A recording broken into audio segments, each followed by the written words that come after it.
I think it's just because they get bored, you know. There's the mother just throwing a tree out of the way. And of course, that's exactly what those starlings want.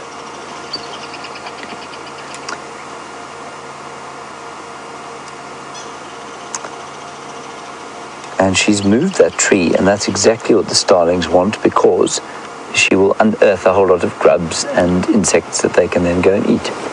So if her little son wasn't chasing them around all over the place, could be a daughter, I just said son, I don't know if it is or not. If he wasn't chasing them all over the place, they'd be happily eating some grubs and insects.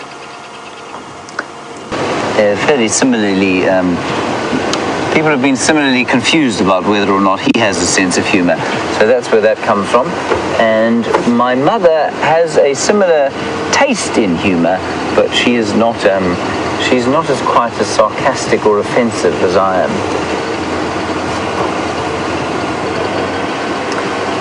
There are some francolins over here. And then we're going to go to the dam. I don't see anything that squirrel should be shouting at.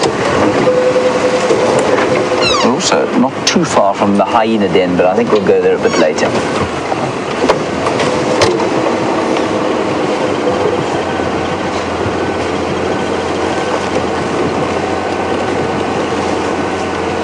Right.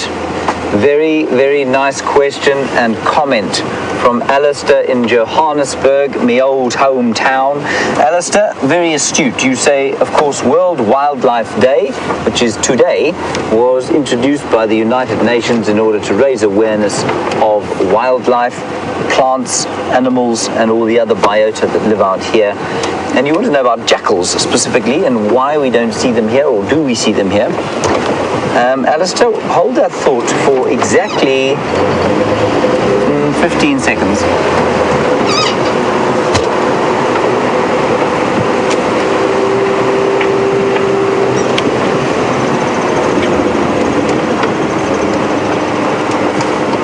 Over here, Alistair, just 2 days ago, I saw the first black-backed jackal I've ever seen in the Sabi Sands.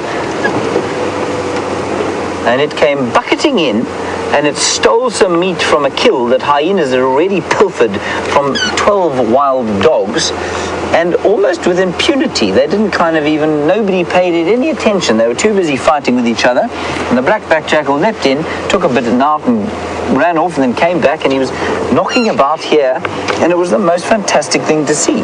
I've never seen a black-backed jackal in this particular area. I think I did see one once down Glondalozi. They're not common here.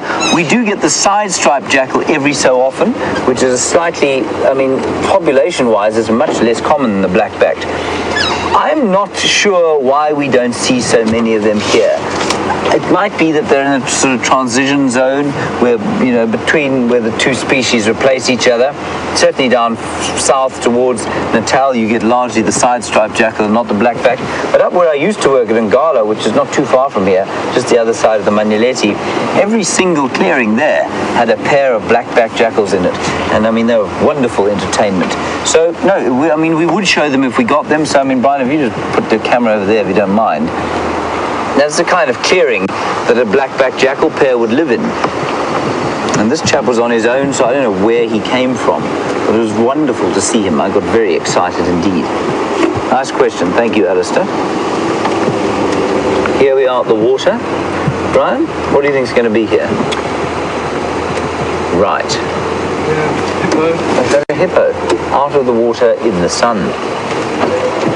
Looks like a large slug at this distance. There's also an elephant moving off there. There are 2 elephants moving off there. Let me just go forward. We might get a better view. 3 elephants moving off there.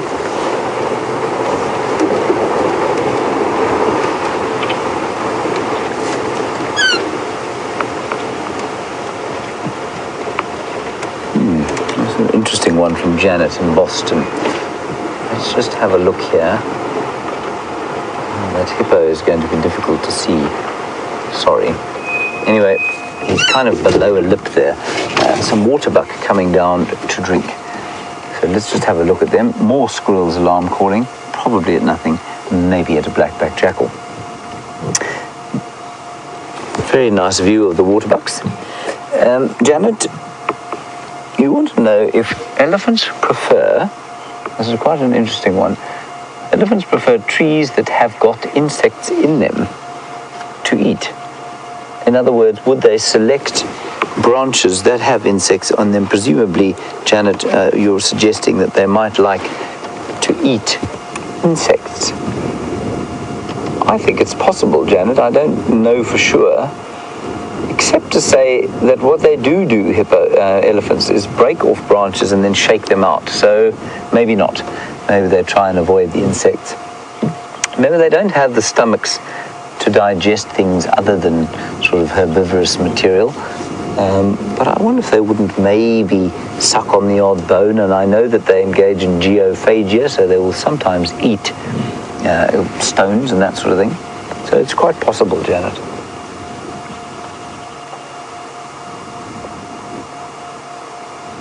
Now, where are my two friends? Do you see them, Brian? There, I see them. No, is that a bird?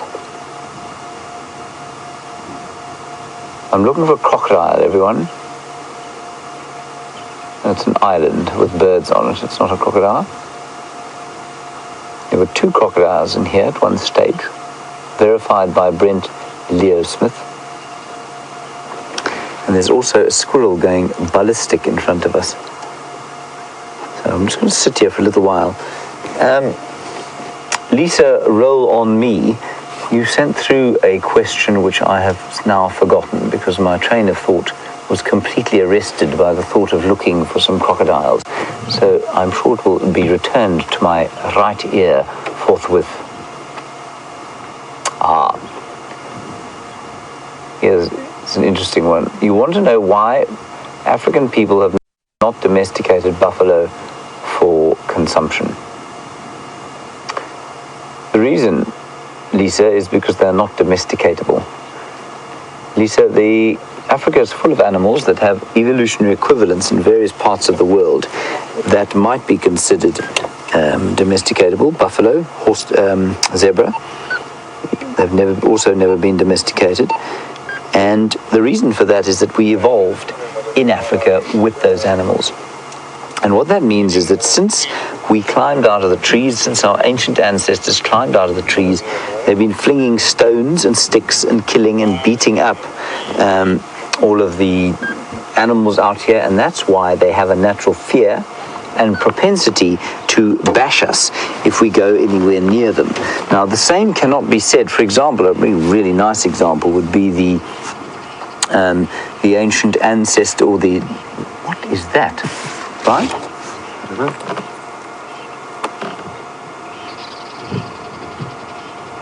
If I didn't know better, I would say it was an osprey.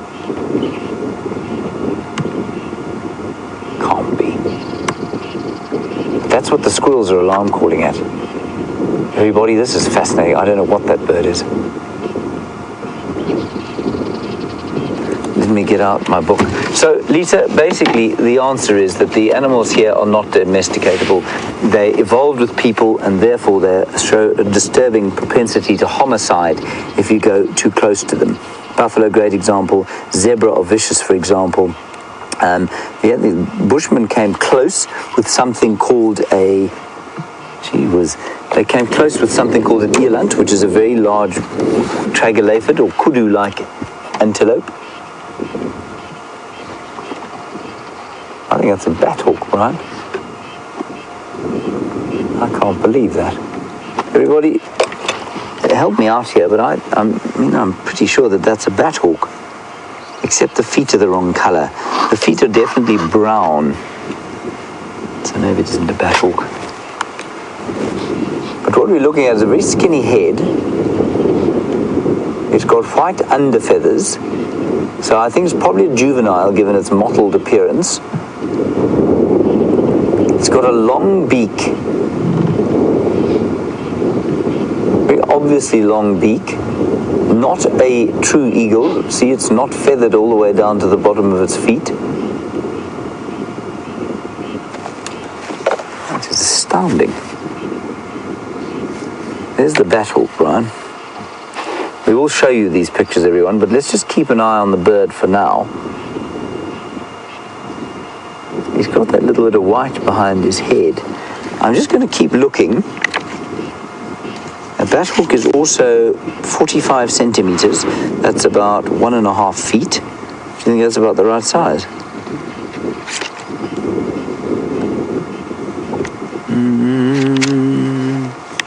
He's too big to be any of the goshawks that we get here, and he doesn't look anything like a goshawk. Or a honey buzzard, maybe. No, they've got yellow feet. All of these things have got yellow feet, except the steppe buzzard. That's not a steppe buzzard, though.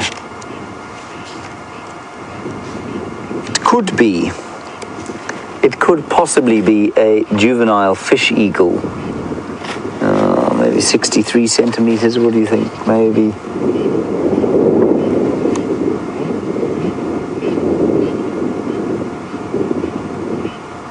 Look, it's got a yellow eye. See that?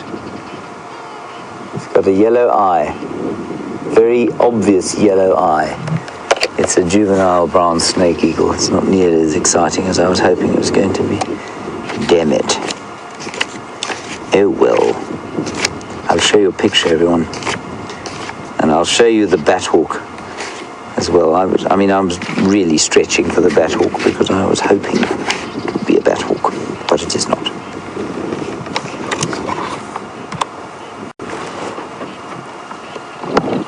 I'm pretty sure it's a juvenile brown snake eagle. There's the juvenile brown snake eagle there. Ooh, he's just turned around. Yeah, I think that's him there. Juvenile brown snake eagle, obvious yellow eye. And he's got that kind of motley brown, and he's probably somewhere between the juvenile and the adult. And I'll quickly show you the bat hawk, which is a very special bird because it catches. Brian, what do you think a bat hawk eats? No, that's incorrect. Try again. Bats. Yes, well done. Yes, that's him there. That's the bat hawk. And I thought it might be a bat hawk simply because it's got that little bit of sort of white there, the back of the head, and that's what I was seeing. That's the juvenile. But I think the shape is wrong, and it's definitely got very pale legs, whereas that thing has got very obviously brown legs. Anyway, he's turned around now, and is now looking much more brown snake eagle-like.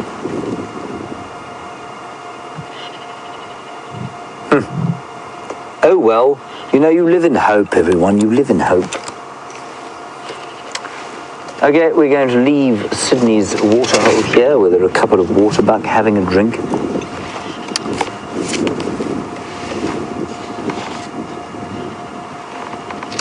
And Safari Dean, just before we leave, you want to know there's a bird's nest in the water. Oh, I see what you mean. Yes, there's one that's fallen out. In the trees there are some red-billed buffalo weaver's nests, say that, after a morning without coffee. Red-billed buffalo weaver. And just below there, Safari Dean, you've noticed exactly that one of the nests has come out. And just beyond that is a, Brian, crocodile. Do you see it? It has just broken the surface. Ha! And has sunk down again. Nasty little submarine. I think that's, well, I'm not convinced again. It looked like a crocodile on the screen, but it didn't look so much like a crocodile when I looked at the water. Deborah, armchair traveller, you reckon that was a cuckoo hawk. I did have a thought about a cuckoo hawk, but I'll show you why it isn't a cuckoo hawk. Just quickly, just because we're on our own and we've got time to do what we like tonight. Cuckoo hawk. I'll show you why it's not a cuckoo hawk. Here's the cuckoo hawk, or buzzer. And you can see there, well, first of all, it's too small. It's only 40 centimeters, which is about basically just over a foot. And you can see the coloration is just wrong. Completely wrong. Even for the juvenile there, it's got very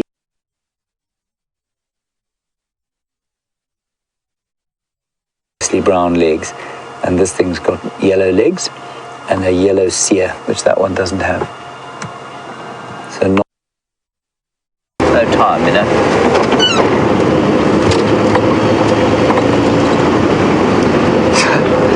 Simon,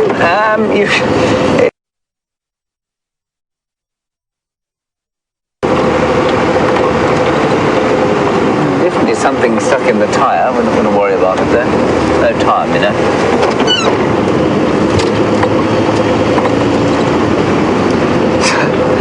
Simon, any chance of finding a large owl or two this evening? Simon, absolutely, we'd do our best to find a large owl or two. I would very much like to see a large owl or two. I'm kind of a little suspicious about it because I haven't seen one for a while. But large owls we could see, which totally unrelated to the European roller sitting over there. Large owls we would see would include a giant eagle owl with its little pink eyelids, a spotted eagle owl, which is a bit smaller with yellow eyes, looks like sort of a standard issue picture book owl. And then we might also get large owls that we'd get. Then we get much smaller ones, the white-faced scops owl, sort of medium-sized, and then the little scops owl, barred owl, and pearl-spotted owl are obviously much smaller. Isn't it lovely, that blue colour? Wonder if he's not disguised like that in the same way that the, I see, Louise is just saying we can see the tooth on the edge of his beak, which is used to impale his insect prey. I've always liked the word impale. Don't you think it's effective, Brian? Impale. But his coloration is very much like that of, say, I don't know, I guess a Spitfire, the fighter plane of old, which was coloured blue underneath so that if you were looking up trying to shoot at it, you couldn't see it, and if you were looking down at it with the same intent, perhaps in this case, trying to grab it as a hawk or an African hawk eagle or a falcon, he'll look a bit camouflaged with all of that brown on his back. It's maybe. What do you think, Brian? Do you think it's possible? Potentially. Possibly, maybe. Potentially, maybe. Good, on we go. Watch out there, bird. Impale.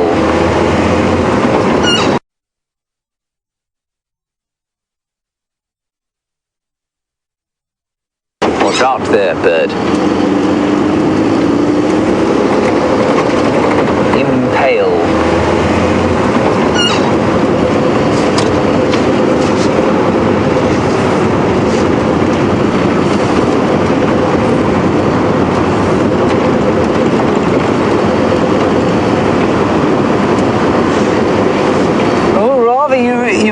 You're plumbing the depths of my soul this afternoon. You say, what do I think would be the response of nature were we to just become an observer rather than sort of an aggressor and a master, or trying to be the master of nature? Ravi, I think that we are behaving as human beings in exactly the way we evolved to behave. Now, basically, we are like any other species on the earth, and our basic raison d'etre, if you like, or reason to be, is to produce more of ourselves, and I think we're doing that highly effectively. Our mastery over nature is a function of our evolution in nature, and while I don't think we have mastered it at all, I think it's going to come back to bite us fairly soon. Were we to try and go the way of shall we say, Ludditism, where we forsook technology and we maybe tried to live more in harmony. You see, I mean, again, that's a difficult concept to even understand, because how can you live in harmony with nature? How can you live in complete harmony when you're going to have to kill something to eat it? You're going to have to destroy to make life, almost. So it's a difficult one to answer. Could we be living more consciously? Absolutely, we could be living more consciously.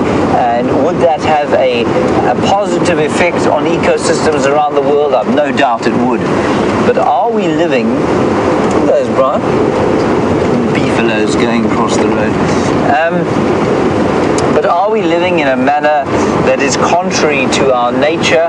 You see, I don't think we are. And I think that's quite an interesting concept. And I think it's because of the advent of technology that we're able to kind of almost thwart nature's efforts for now.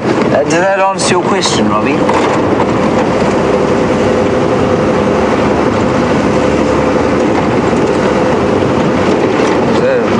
Difficult subjects, and of course hundreds of people will have 100 different answers to a question like that. Very nice.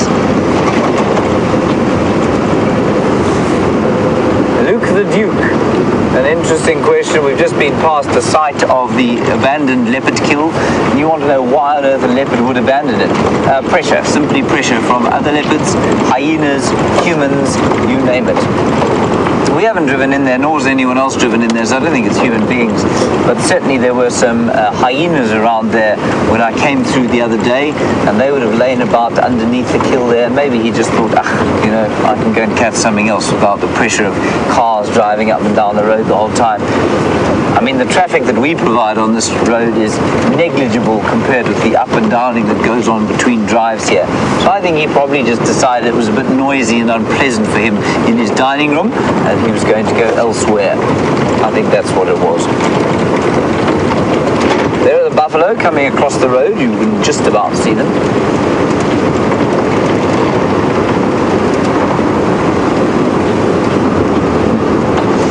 Lovely question from Robin in Maryland about using my word of the day, impale. And you want to know what bird impales its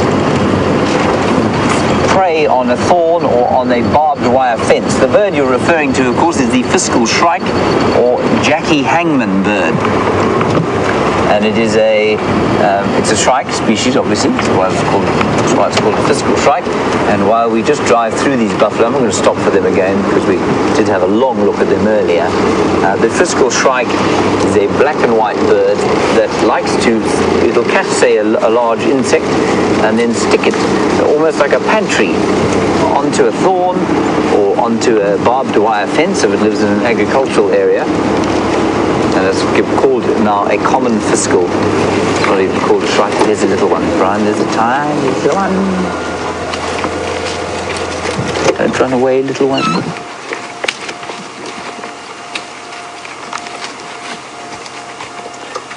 I'm sure that's the same one we saw just now. Very sweet.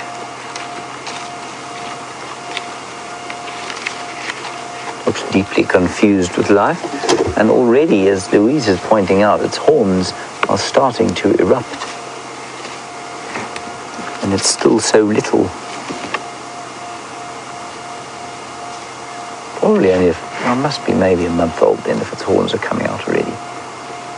But Mum is starting to lose condition, and it's the first time I've looked at this herd of buffalo and thought, things are perhaps getting a bit tough. The cattle out in the communities at the moment look like sort of warmed up death at the moment. Bones sticking out all over the place. And until fairly recently, I felt like the buffalo were actually doing okay. But at the moment now, I mean, if you look at that lot, their hip bones are starting to show. So I think times are not easy for them. Robin, there's the common fiscal, or the fiscal shrike. And he's also got the tooth that is typical of the shrikes and the rollers, and he will impale his prey on a thorn or on the barbed wire fence. Very nice. Impale, Brian. Try and think of other pleasant words. While we are driving along alone, it would be very nice if you would send through perhaps your favourite word. Your favourite bush word, your favourite word that relates to the bush felt out here. Hashtag Safari Live, questions at WildEarthTV, or on the YouTube chat function. Your favourite bush word. Elephant, lion doesn't count unless you're less than 30 years old.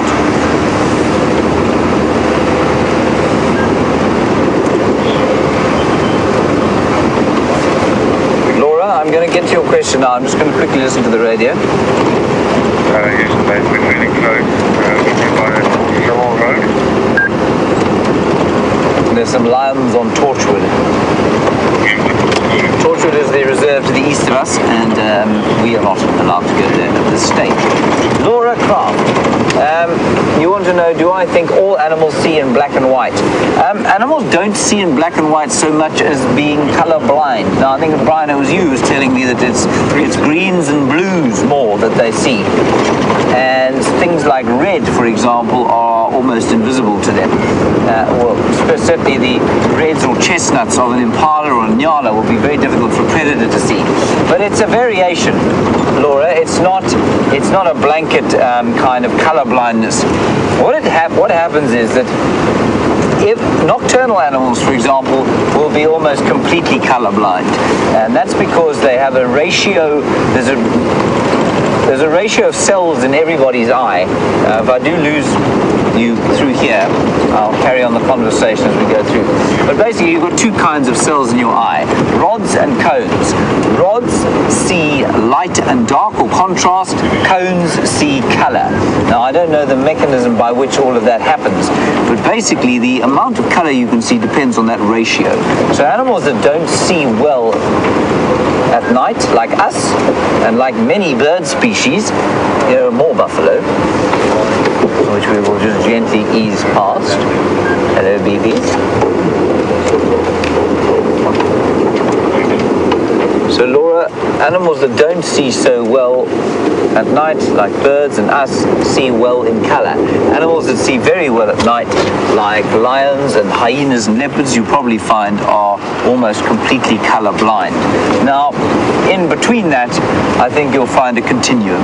I think you'll find that cheetah probably see pretty well in color. You'll probably find that wild dogs can see a bit of color, probably not very good color, but some color. You'll probably find that diurnal, a lot of the herbivores probably don't see as well in color as we do because they need to be able to see at night in case a lion wants to come and eat them. And it doesn't have any benefit to them to be able to see color up here. Much better for that they can pick up movement and a bit of detail. I think you'll find the primates see in color. Do they see as well as we do? Probably not in color. So I think it's a whole continuum, Laura. We will eventually arrive at Bidville's Dam, which was the original plan for the afternoon. I could do with some Bidville's Dam water, Brian, if it was clean.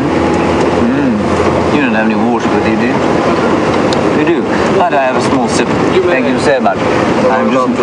Yes, right. Excuse me, everybody. I just need to wet my whistle. What do I do? Just suck. Bite down on it. There we go.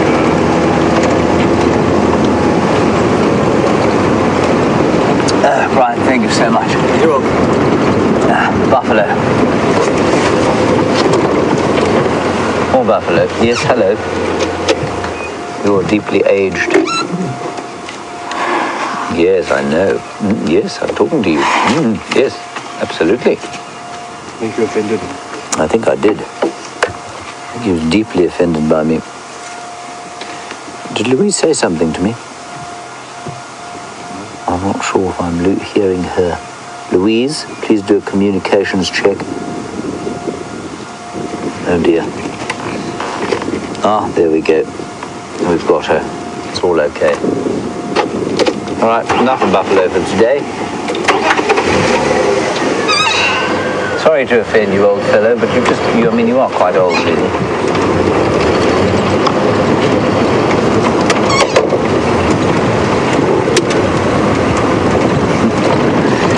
Safari Dean, here's an interesting thing. You're saying you'd like me to put my books on tape. Well, I'm not sure I'll put them on tape, mainly because I don't know anybody who owns a cassette player anymore, Safari Dean. But in terms of audio books, absolutely. During the next leave that I get, which will commence roughly on the 18th of March, I will be doing just that. I'm going to spend 4 days doing it and sending it through to a company in Cape Town that looks after that sort of thing, and they'll edit it all together, and then you will be able to have my voice recorded. So Thank you, Safari Dean. Yes, if you really want a cassette tape made of them, maybe a series of cassettes, I will find someone to do that for you and send them to you. But given the fact, Safari Dean, that you're sufficiently technologically advanced to be watching this live stream, I think you'll probably handle you'll probably find a digital medium through which to listen to my voice. Louise, you're going to have to go again with that, I'm afraid. A large gust of wind has taken my ears.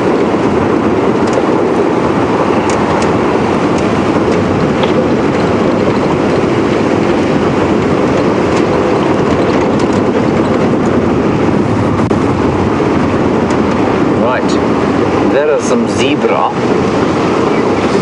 in American, zebra in English. Ah, perfectly poised, Brian. Pity about that leaf in the way, isn't it? No, shot's ruined. Shot is absolutely ruined. Can hardly tell what they are.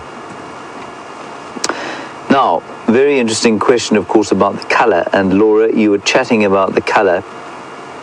And, I mean, to me, that white and black looks completely obvious through here. I mean, it's the most clear-looking animal out here until, watch now, watch when this zebra moves into the thicket. That means, zebra, that you have to actually move into the thicket. There we go. Now, as they move, watch the stripes as they move. You see how they kind of play tricks with your eyes. Now, a zebra that is running through bush like this and being chased by an animal that sees good contrast but poor detail, and also in blues and greens, is going to struggle to pick that up and struggle to pick up exactly which way it's running, and it's going to struggle to pick up one individual from the other. And I think that is by far the best theory for why they are striped. There are all sorts of crackpot theories for why they do have stripes. Some of them going around thermoregulation, others around imprinting, babies having to imprint on their mothers. I mean, the energy expenditure for a stripy pattern like that, just so that your baby can recognize you, when impala, for example, look identical and their mothers have no problem, or their lambs have no problem identifying their mothers. It just doesn't make sense to me. Right, good, very nice. Now, I believe there are a few of these favourite words coming through. I'm looking forward to these. We're going to just park ourselves on the Buffelshoek Dam wall. Brian will show us the beauty of the setting sun, and we'll go through a couple of those words. With any luck, there will be a giant herd of elephants having a drink.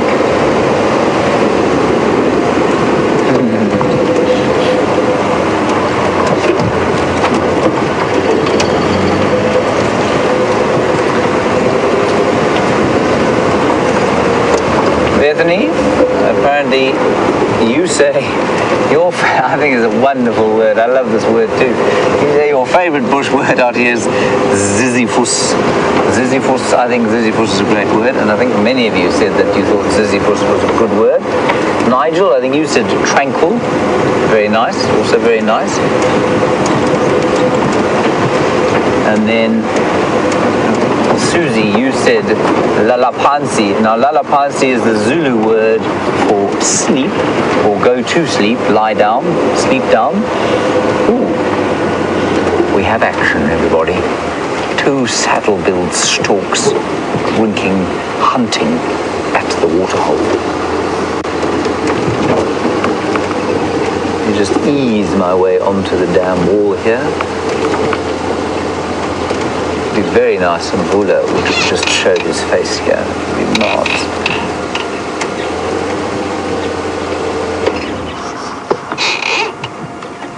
There we go. A couple more of these words coming through. Hit me again, Louise. Ah, Lenny, wonderful word. Crepuscular. Isn't it wonderful? Debbie, petrichor, brilliant. And Ig in Pretoria says, baobab is a lekker bush word. It is indeed, as is the word lekker. which means, well, basically, I mean, you can correct me if I'm wrong here, but it's the Afrikaans word to describe nice, anything nice. Lekker kos, nice food. Lekker bosveld, nice bush, beautiful bush.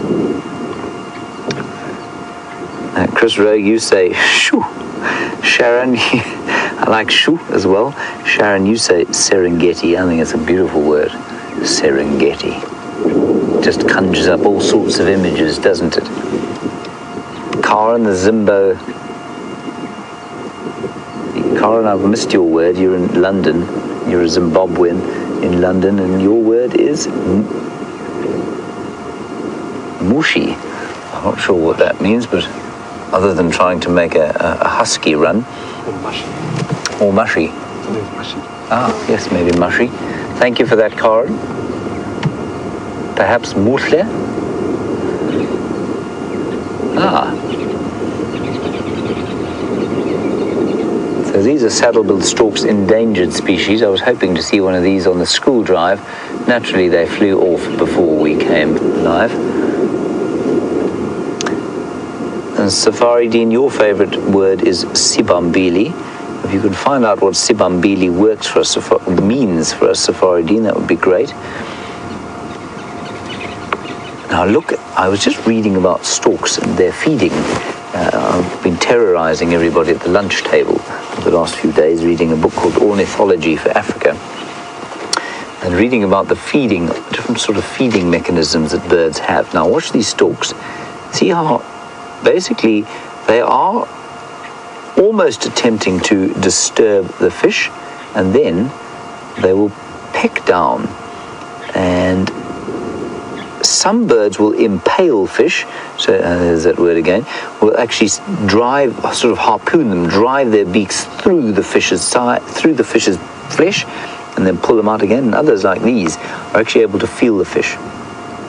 So they'll feel them with their feet, and then they have an incredibly fast reaction speed where they'll feel the fish move with the foot and stab down much harder than you and I could ever hope to reach our hands down. And they actually open their beaks quickly and grab the fish that they eat. So they wait until a fish touches the foot and then they'll stab down. So that's not done with eyes.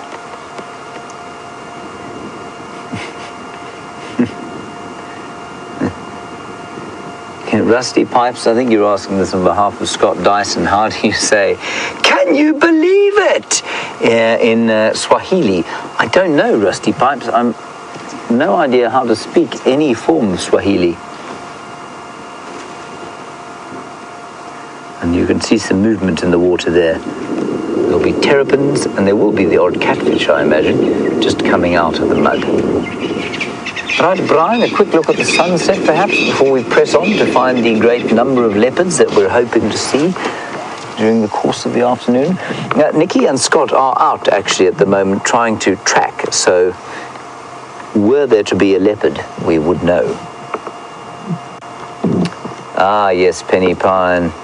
As we watch the sun go down, your favorite word, sundowner, and all that it implies. Sundowner, no downer, Brian.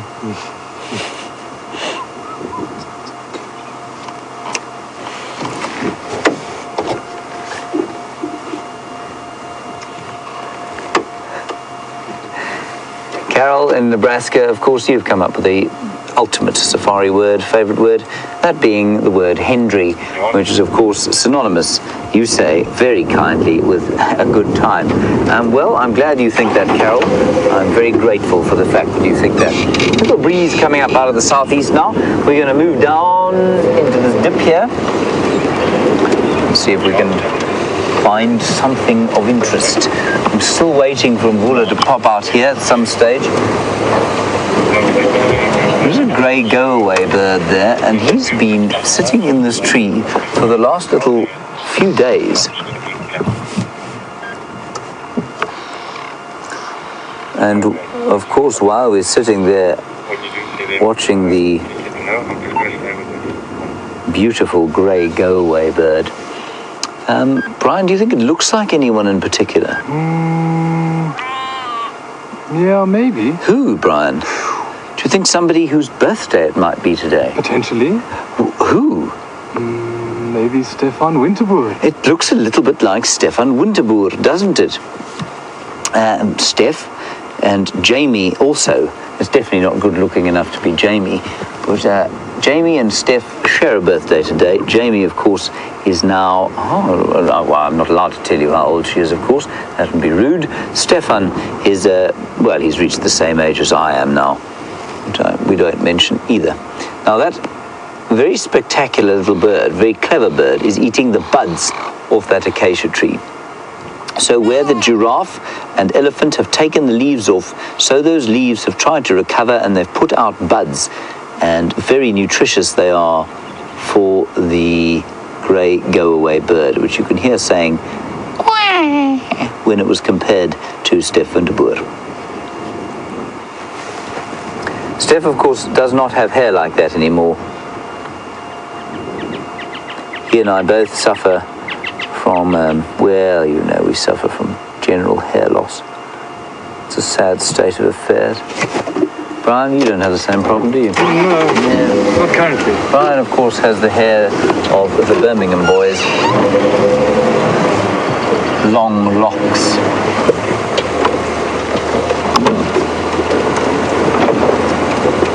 Oh, there we go.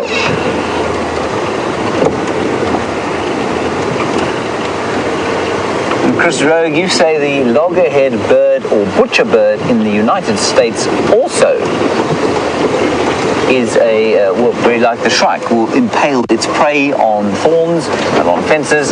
And that's not all you said, Chris Rogue. You said...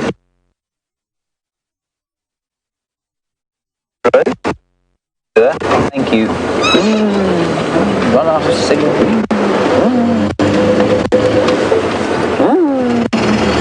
Brian, do you think we're live again? I think so. Oh. No, I never know. Oh, you never know.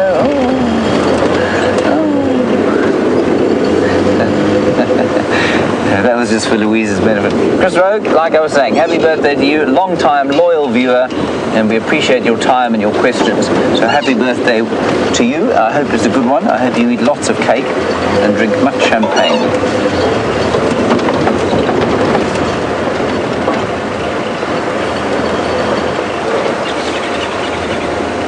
There are the call of the red-billed buffalo weaver. But I don't want to see a red-billed buffalo weaver now. I want to see a leopard.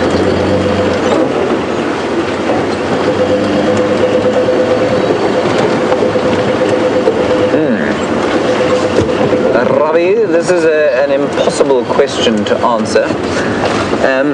You want to know how much of an animal's behavior is nature and how much of it is nurture, i.e. how much of it is encoded in the genetics of the animal and how much is learned. It's almost impossible to put a sort of blanket this much. In fact, I mean, it'll vary between orders, it'll vary between classes, it'll vary between species. Some of the birds, the examples you gave, for example, nest building and migration, seem to be entirely encoded in the genetic makeup of an animal, which is astounding. I mean, it just is amazing to me that a cuckoo, which never meets its parents, cuckoo never meets its actual biological parents. Remember, it's raised, for example, a Lavallian's cuckoo is raised by a flock of arrow-marked babblers, to which it bears no resemblance whatsoever. And then in its first year, sometimes the second year, the cuckoo will migrate.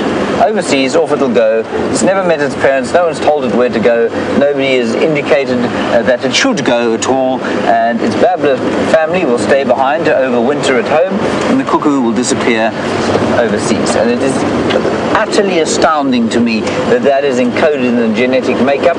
And likewise, that cuckoo then knows not to lay its eggs, or not to try and build a nest, and knows it must lay its eggs in the nest of another bird, and will know exactly which bird to do that to. Now, that is just a remarkable behavior. But then there are learned behaviors, and I think mammals, you will find, have far more learned behaviors than do, say, the birds. I think a lot of birds will have almost entirely instinctual behaviors. But, I mean, you could talk about this forever and ever. I think the closer you get to a primate, the more the less instinctual our behavior becomes and the more teaching has to take place. The larger your brain, I think you'll find, the more learning can take place, and therefore the more learning does actually take place. It's a lovely subject. The subject of nature versus nurture, for me, is one of my favorites. Simply because normally, I mean, the most obvious kind of conclusion to the discussion is that most of our behavior is nature via nurture.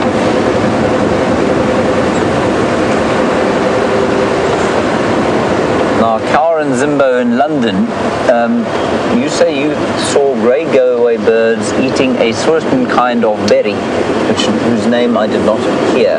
Luisi, can you go with the berry's name again, please? Syringa berries.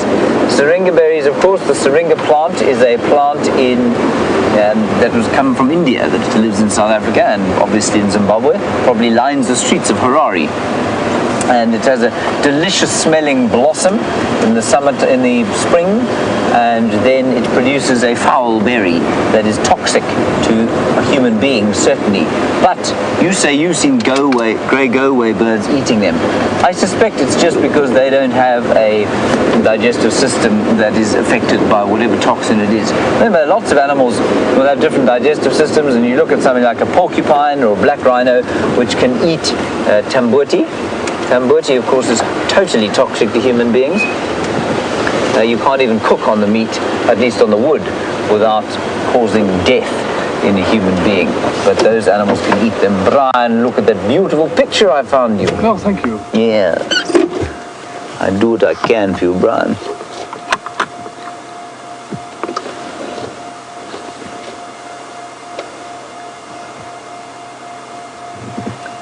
Let us be silent for a few seconds, mainly so that my voice might recover.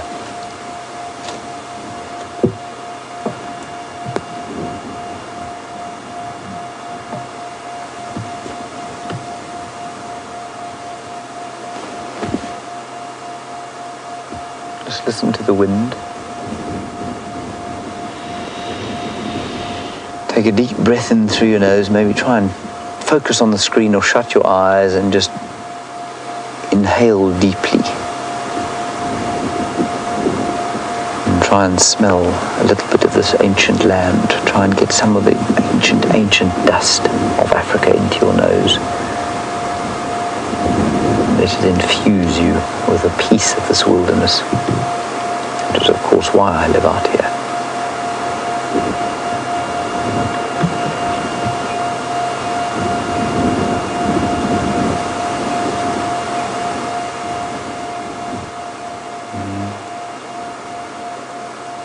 It's always important, I think, to do that at least once or twice a day. Certainly at sunset and sunrise, to sit and do a little breathe, a mini meditation, if you like, on the magnificence of the wild, and just let it touch you wherever it is that the wilderness does touch you.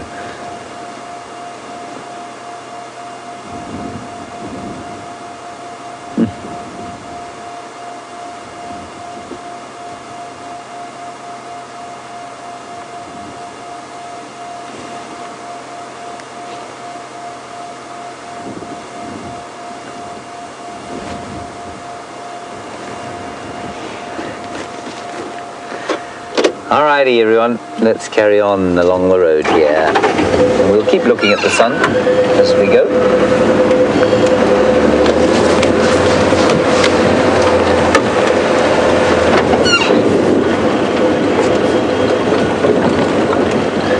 Brilliant question, Diane. You say, if animals are colorblind, why on earth do we wear khaki clothing in the bush? Diane, there are a number of reasons for that. Foremost amongst them, of course, is because it's fashionable. Same reason that anybody wears any kind of clothing. Now, Brian, I'm going to ask you to do me a favor. You've got your socks with you. I'm going to get on camera briefly.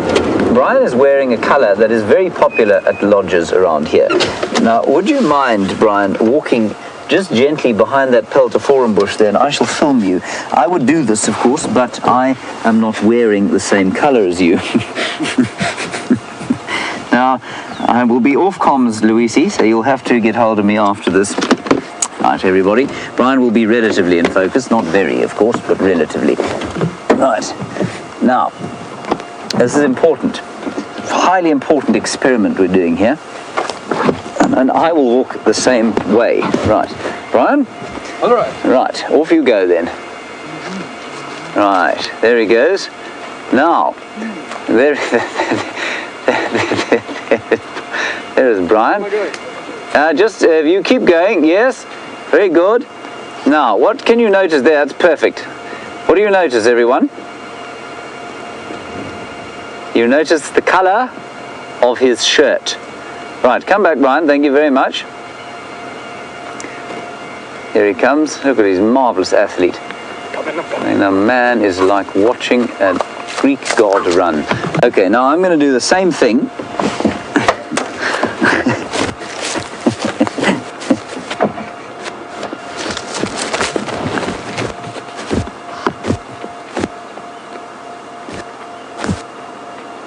What you will notice, I think, I won't talk to you now, you won't hear me. Hang on. Can't hear you. Hang on. You don't have to, I'll talk when I get back. No, shout there. We can hear you now. Okay, what you will notice is that I am more difficult to see than Brian was.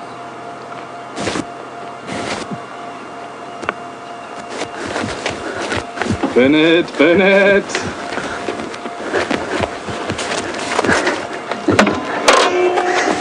Now, this wonderful question about the colours. I need to just plug Luisi back in, otherwise I'll be in trouble. Okay, Luisi, I'm back. So, as you saw, Brian's colour was much easier to see, I think, than this one. Okay, and that's because Brian's is a very common khaki colour worn out here. Khaki is not actually the best colour to wear out here. The best colour to wear out here would be grey. Like an elephant is almost invisible in the bush, and it really doesn't actually make a huge difference what you wear as long as your clothes don't reflect light. Brian's colour does reflect light, but if you were to wear blue, a dull blue, it wouldn't reflect light. In fact, pale blue is a very good colour to wear out here. If you were to wear kind of a chestnut brown colour like an Impala, also if it didn't reflect light, that would be fine. You could wear a kind of a dull yellowish mustard colour if you wanted to. You could definitely wear green if you wanted to. But if you were to wear something that reflected a lot of light, then animals would be able to see it more. I still don't believe, however, that animals will react that adversely. If you go on a walk, however, and you're going to approach big game on foot, it's best to have a neutral colour that doesn't reflect light. So the fact that everybody is wearing khaki when they're on safari, you see these, I used to really have to bite my tongue when people used to arrive at the lodge, the entire families dressed in matching khaki clothing. But they stuck out like sore thumbs because it was made of that kind of that sort of semi-waterproof, sweaty material that allows you breathable material. But it shines like a beacon if you stand in the sun. And so this whole thing about khaki clothing is largely just for the fashion industry, to be honest. So I hope that answers the question, especially with our little experiment. Well done, Brian. Good job. Good job.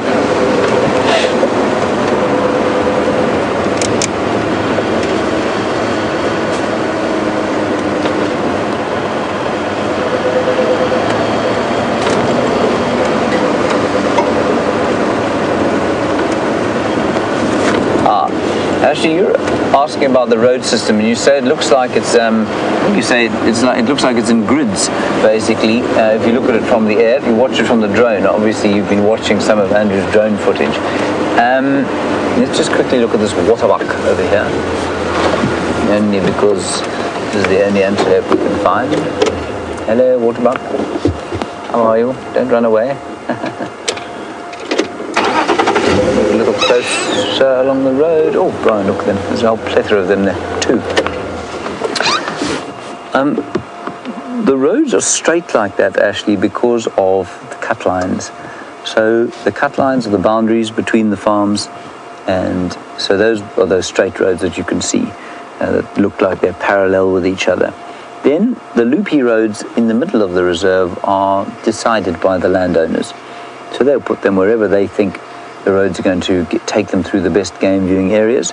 Often they were placed many, many years ago when we didn't know nearly as much about kind of the correct place to put roads in order for them to reduce erosion. But it is up to each private landowner. The Kruger would be a lot more careful about it. They've obviously got the means to close down and open new roads. Does that answer your question, Ashley? Got their little heart-shaped noses. I've never seen so many waterbuck as I have on this reserve, and it's not because there's that much water. I can't really explain it, to be honest.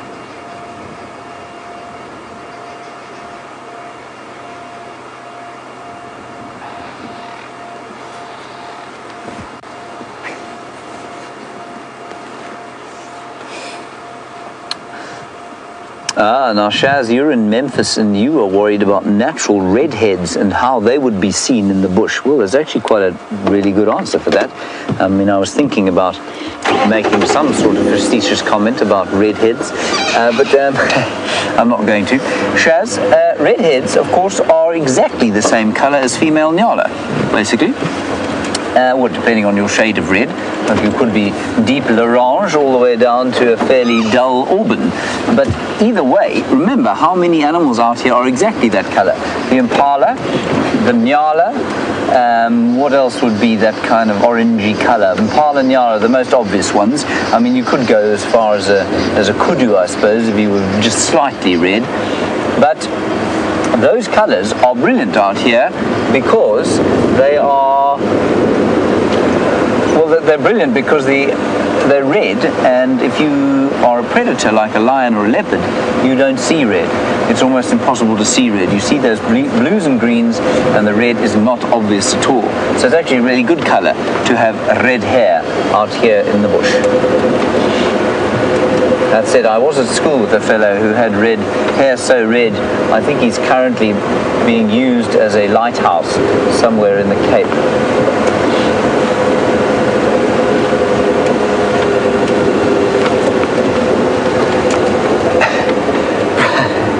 Teresa? Brian is wearing flip-flops and has long hair, and maybe that's why he was easier to spot. No, Teresa, that is definitely not the case, but it is possible that he was easier to spot because he's twice the size that I am. But I don't think so. I think it was the brilliant experiment we set up, rather. Don't you think, Brian? Yes. But Brian is, Brian in a crowd is certainly more obvious than I am. Yes, and thank you, Louise. Brian apparently is like a kudu, and I am like a steenbok. Thank you, Louise. That is very kind of you. Well, we know which side of the toast you are buttering now. It's starting to get a little darker. We'll put on some lights, just in case a great herd of leopards should chance upon the road. Wouldn't want to miss them.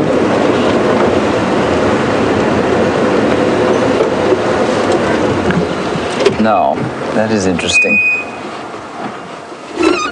I don't know what's done that. I don't think that's an elephant. See how low down it is? You see how the bark has been stripped off that knobthorn tree, everyone? That is very common for an elephant, and in fact that tree has been denuded a little higher up by elephants. But that low down, I wonder if Buffalo hasn't had a go at it. Rubbed his horns against it maybe, just so much that it's eventually rubbed the bark off. You see the tannin, you can see that red tannin there.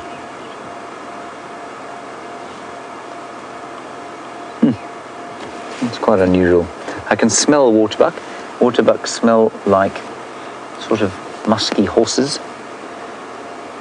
It's a lovely comforting smell. Just blowing in on this rather delicious southeasterly breeze. On we go, Brian.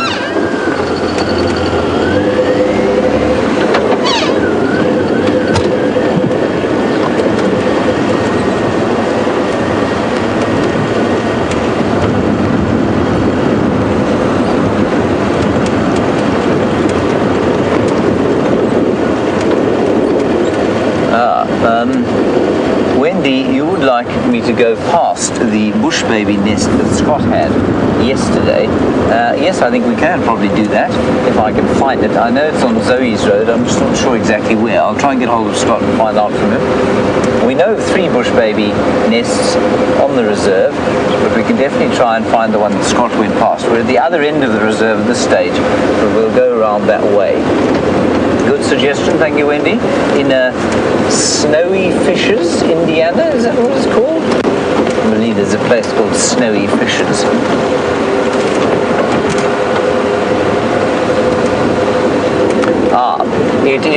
It is snowy in a place called Fishes, which is in Indiana.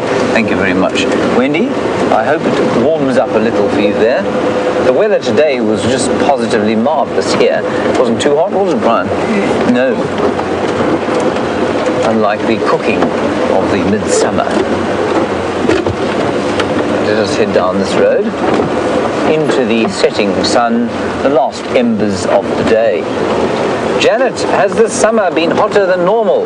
Janet, this summer has been the hottest summer on record. Since records started being kept in 1904, this is the hottest summer since then. And worldwide, as Brother Leo told us as he claimed his Oscar, how true this is, I'm not sure.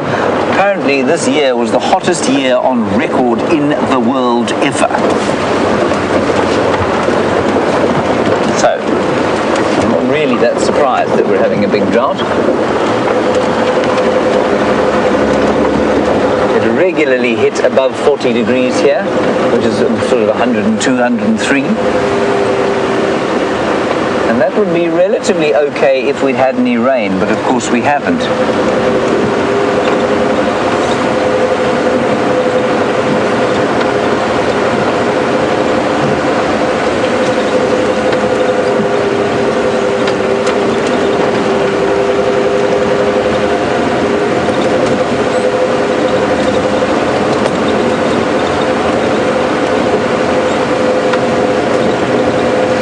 In Ohio, I'm not really sure what you're asking. You want to know if an animal is colorblind, does it see, I think you're basically asking, does it see colors in a different way, or are things just invisible? What I think you'll find, if I can use the redhead example again, because I think you used the redhead example, blue and green, so they're seeing in blue and green, which means that red is difficult to see. That means that they will see red as a shade of blue or green. So it won't be invisible, but they will see it as a shade of blue or green. Now, if you are red and you are moving through a green environment or a blue-green environment, that color is going to be very difficult to see. Now, I mean, the best way to liken it is to if you saw in only black and white, right? You know that not everything is either black or white. If you see something, say, red in a black and white film, it's a shade of gray. And it'll be the same kind of variation. Somewhere between blue and green will be red. And that's how it will work. I hope that kind of makes sense. So redhead would not be completely invisible, no. It would be a shade of blue and green in much the same way that grey is a shade of black and white mixed together on a black and white film or photograph. Brian, why can I not find any leopards anymore? Do you think they have left, or do you think I'm just incompetent? Be careful how you answer, given that we're about to drive through a drainage line. Touch and go. Maybe, possibly. Potentially, maybe.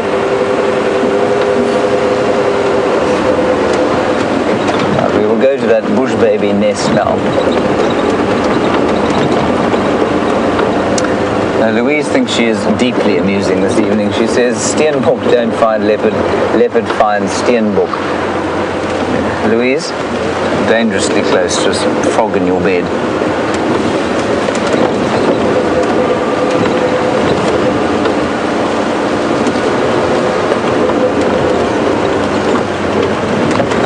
Okay, we're going down through the Umlulwati drainage line now, where we may lose signal. If we do, I'm sorry.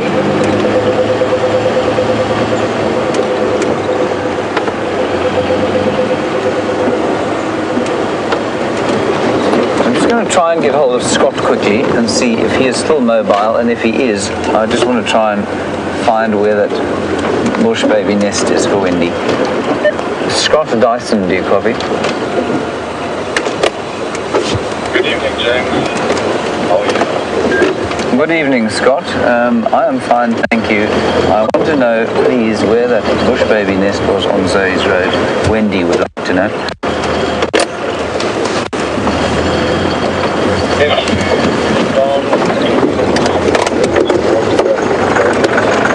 At the pump side, there's a small bushwood, either a bushwood or a silver cluster leaf, just on the side of the road.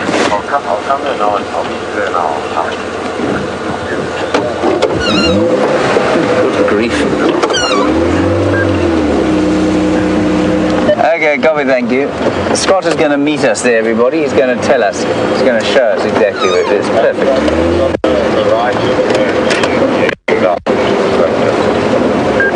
Okay, copy that. Confirm just north of the junction with Philemon's cut-line.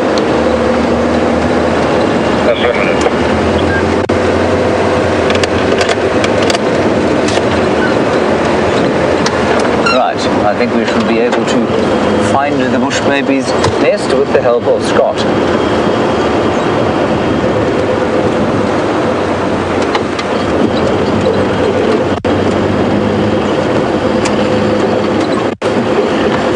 Penny in Columbus, Indiana, thank you for asking me a question to which I do not know the answer, or to which the answer is not immediately apparent. We're going to have to think about it together.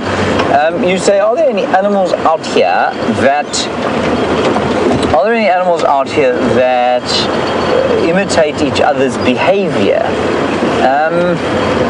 Well, I mean, they're the birds, of course. The birds imitate each other's calls, so I suppose that's a method of imitating behavior. But I don't know that there are any, say, mammals which would imitate another mammal's behavior. Monkeys, maybe.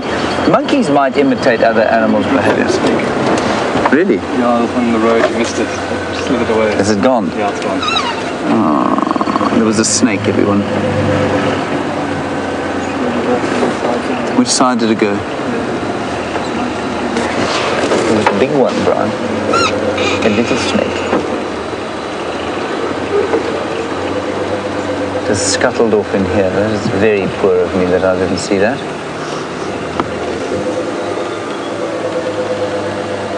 Oh, alas and alack.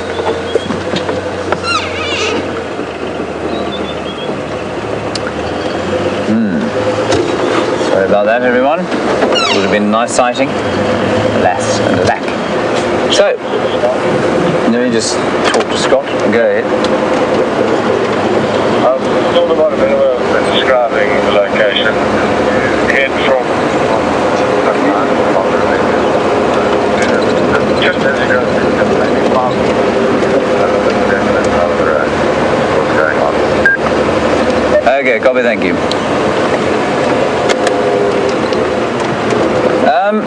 So, monkeys. I think monkeys will probably imitate others.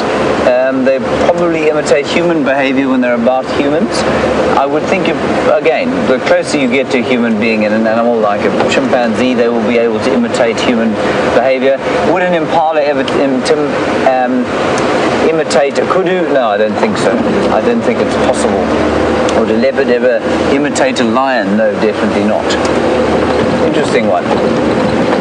Thank you, Penny. I'd be very interested to know if you thought that I was wrong, or if there were some other animals that maybe do imitate each other that you know of. Now, I'm going to keep my eyes to the front in case there's another snake.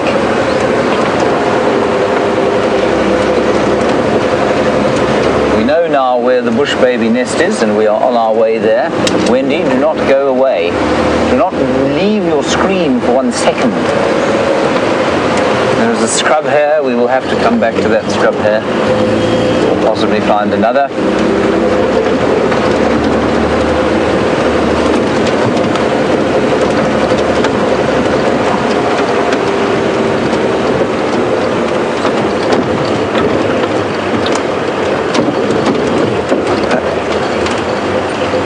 happy cub. Apparently, Scott spotted a while back a genet moving some little babies, some kittens they're actually called, even though they're not very related to cats, out of a nest in a tree hole. And you want to know if anybody knows what's happened to them? No one knows what's happened to them. Happy cub, I'm afraid. We didn't see them again. Genets, you know, because we don't spend a huge amount of time out at night, and the equipment is not kind of designed for long sojourns of night driving, I think we miss out on a few of the night species, so genets and civets and servals and perhaps African wildcat. And obviously we are working on that and attempting to do a lot more during the night. And I think what we will find is that things like genets and civets and those amazing animals of the night, like aardvark even, I think we're going to spot a lot more of them when we spend a bit more time out at night. I don't know if you heard as we went past that. I don't want to stop. I just want to try and get to this nest quickly. I don't know if you heard there's some cicadas still calling. As we're going slightly into autumn now, but I think that little bit of rain we had has perhaps caused the last ditch attempt by the males to have a mating opportunity before the winter sets in.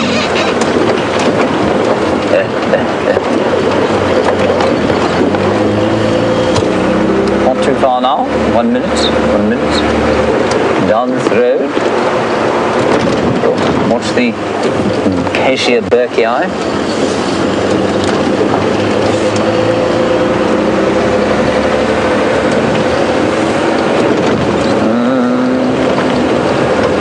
Down through the drainage line.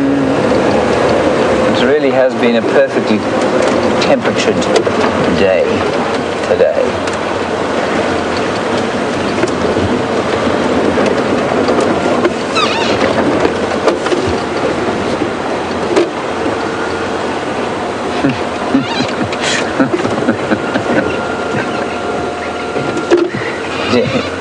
Gen B, you say a stick insect imitates a stick. Yes, it does help. Thank you, Gen B. I think this is the tree here. Scott isn't here. I don't think he's actually able to be here. Is this the tree? He said just sort of eye level. I don't see a slit here though. It might be on this side of the tree though.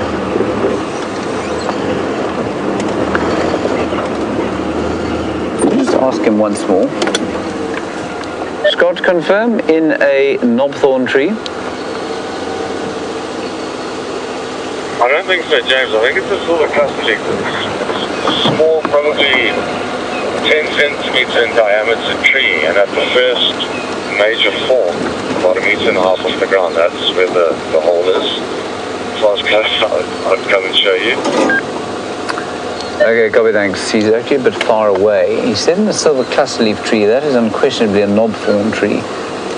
And he said 1.5 meters off the road. Kirsten says she thinks it might be this tree. I tell you what, I'm going to get a little bit further up the road.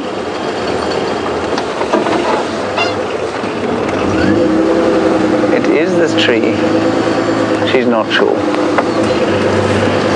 This is deeply unhelpful, Kirsten, thank you. A little bit further up. Oh, here's a big tree here. Here's a big tree here. It didn't say it was the big tree.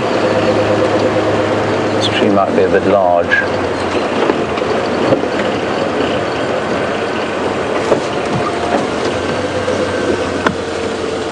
I think this was also a knobthorn. What we'll do is, I think he was coming down the other way when he saw it. So we'll just go a little bit further up, look at a few more, and then turn around and come back down. I think that'll give us a better idea.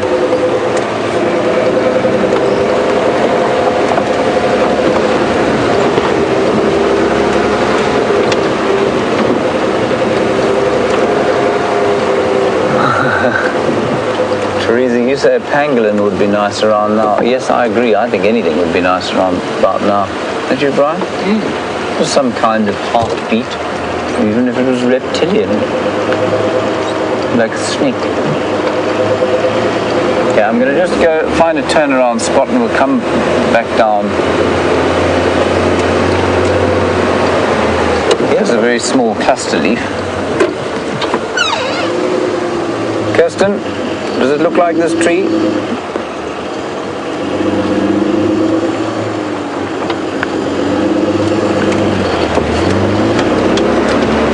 Kirsten, I think we've definitely gone too far now. I'm going to turn around here. I'm sorry about this, Wendy. I'm doing my best, I'm sorry.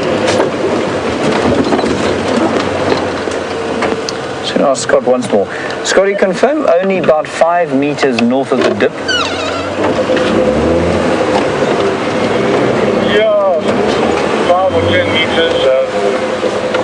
As you go through it, yeah, 35 to 10 meters right on the left of the road. Certainly the cluster leaf may have been a bushfire. Okay, copy, thanks. Alright, he says definitely only 5 or 10 meters after the dip on this side of the road. Okay, one more pass by, everyone. Let's see.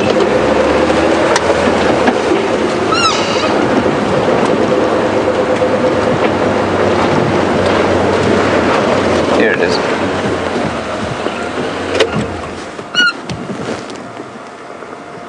I don't think it can be anything other than this. What do you think, Brian? Kirsten, does this look like it? That's good. This is it. Okay. There you are, Wendy. Unfortunately, no bush babies in it at this stage. And it's hard to believe that a little bush baby could get into that. But what I suspect is, you saw Brian go to the top of the tree there. I suspect quite strongly there's an entrance there that they go into, and this is probably just a little window.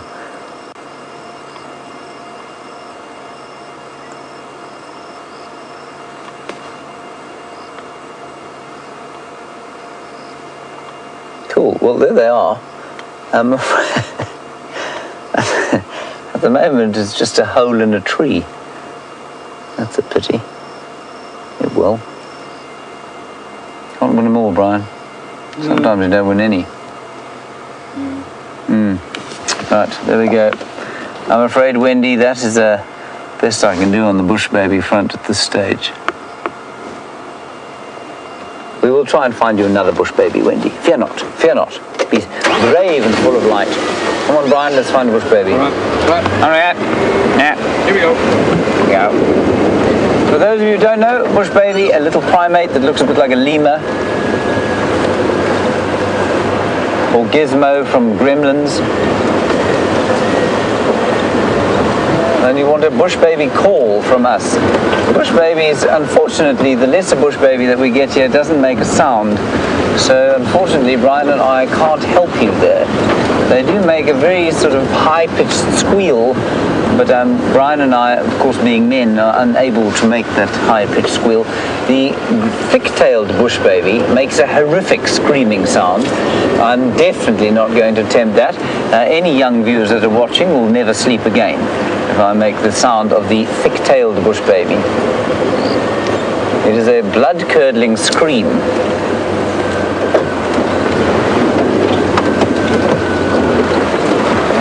Louise, again, is being deeply amusing at the moment. She says she swears our voices go higher, judging by the rat video that we posted. Now, there are two aspects to that comment. The first is that to tell you that we did post a video of Andrew, Brian, and I attempting to catch a rat in Brian and Andrew's home.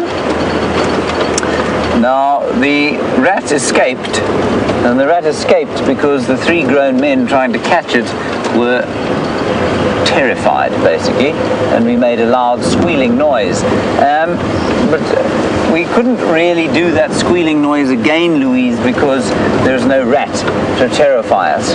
Were there to be a rat, yes, I agree, we would be able to make a loud squealing sound that would be similar to that of a bush baby.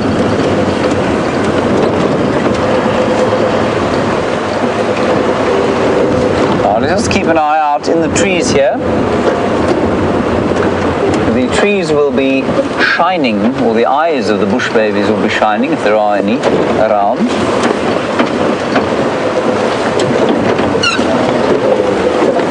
Big bumps coming up. Now, Jeffrey, I don't know if you're still watching us in Texas. We're just coming past your favorite tree, the sausage tree. There it is.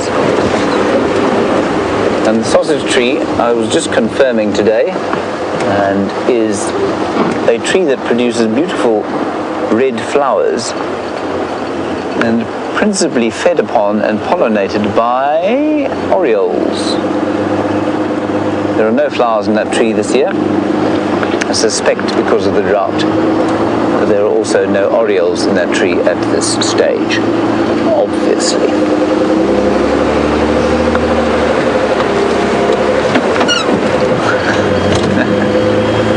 It's quite astounding, my luck over the last little while. Anyway, it will return one day, don't you think, Brian? Maybe I've done something wrong, and karma is not treating me with due respect.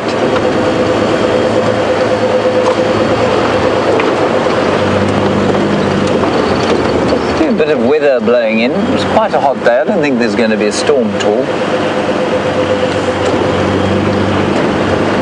That would be very nice to have a storm.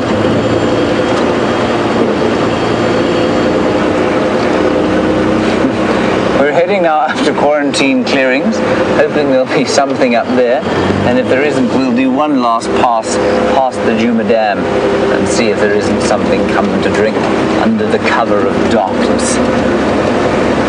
Now, I think we can't see the Djuma Dam cam feed, but I think that you can if you go to the website. So if there is anything there, don't forget to tell me, please.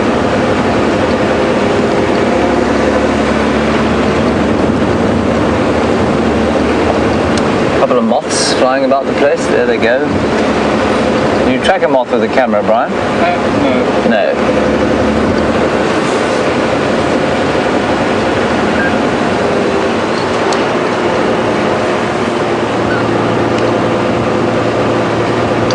Now that's interesting. So Penny Pine, wonderful story. Thank you for that.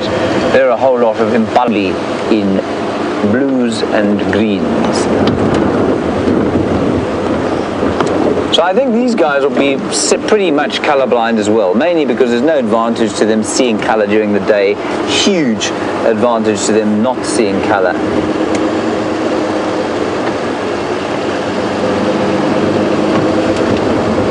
This is very interesting. Walter R. Buck, you want to know if we see any six-toed cats? Molydactyl, I think it was called. We don't, Walter. Polydactyl. We don't see polydactyl cats out here, and I was asked a question about this a while back, and I suggested that a polydactyl cat would be the result of inbreeding. This resulted in a slightly heated exchange, if you like, because I know that there are a couple of domestic cat breeds that do have polydactyl, or exhibit polydactyliness, whatever the word is. And I'm afraid, I suspect that's because of, obviously, many of our domestic breeds of animals have got a very narrow genetic pool. And so it wouldn't surprise me to know that domestic cats were polydactylous, but I think it's highly unlikely that you'd find a wild cat that was polydactyl. Thank you for that.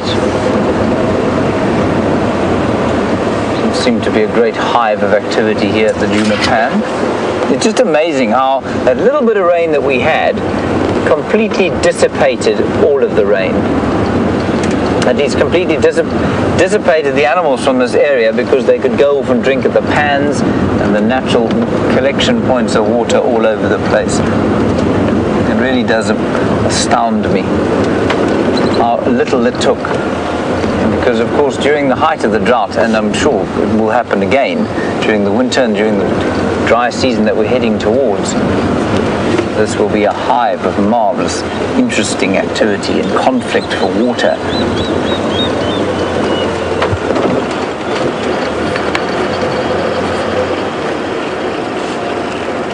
Now, Karen, you want to know if we're going to have a fireside chat and you're in Oregon. We are going to have a fireside chat, Karen. I'm going to stop here just for the last minute. And Karen, our fireside chat, of course, will focus largely on the highlights of Scott Dyson's rather illustrious career in this area.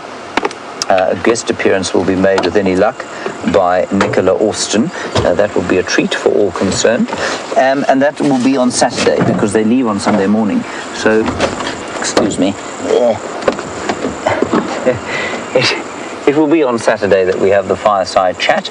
And we'll show highlights of Scott's kind of career here. We're hopefully going to try and find his first drive, which I think will be thoroughly amusing, especially when you see the highly accomplished presenter that he has become. Certainly I've learned an enormous amount from him. That's it from us tonight. Thank you, Brian. You've seen us for 3 hours. Well done, Brian. Well done, Thumb. Well done, Louise and Kirsty in the final control. And well done, well, nobody else to say well done to other than to you. And thank you for keeping us going for 3 hours. It was a wonderful conversation that we have. We will see you tomorrow at 05:30 when the dawn breaks here in the magnificent wilderness that is the Kruger National Park. Until then, bye-bye.